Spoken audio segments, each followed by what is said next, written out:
Les violences en période électorale sont des situations quelquefois inévitables en Afrique. Pour les éviter, il faut préparer les esprits de la frange de la population, c'est-à-dire, la jeunesse qui, instrumentalisée, se retrouve au cœur de ces actes. La Konrad Adenauer Stiftung, K, fondation politique allemande proche du Parti des chrétiens démocrates, RDU, et regroupement des acteurs ivoiriens des droits humains ont compris cela.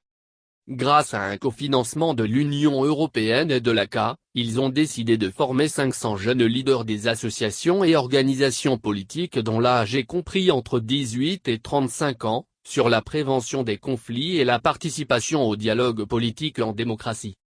À travers donc le projet La Paix par mois, ces jeunes Ivoiriens bénéficieront durant 5 jours d'une formation sur diverses thématiques en rapport avec la prévention de toutes sortes de crises pendant le processus électoral à venir. Lors du lancement de cette activité le 13 juillet, au siège de la CACI à Cocody, Tibor Sirling, coordonnateur du projet, a fait savoir que compte tenu de la situation sanitaire, la formation se fait en ligne et pour cela chaque participant a reçu un lien pour participer. Les participants se formeront, précise-t-il, sur des thématiques telles que la gestion et la prévention des conflits, les droits humains, la participation pacifique de la jeunesse au dialogue démocratique.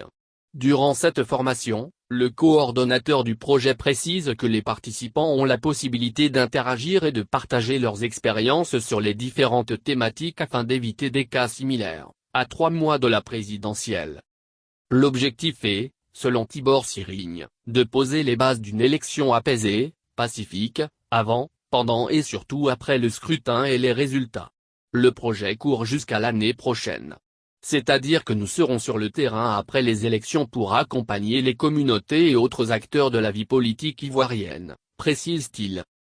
Par ailleurs, il s'est dit satisfait du déroulement actuel de la formation parce que déjà à 10 h du matin, le premier jour, 300 inscrits étaient connectés et une bonne poignée étaient sur le lit via Facebook pour participer à l'activité.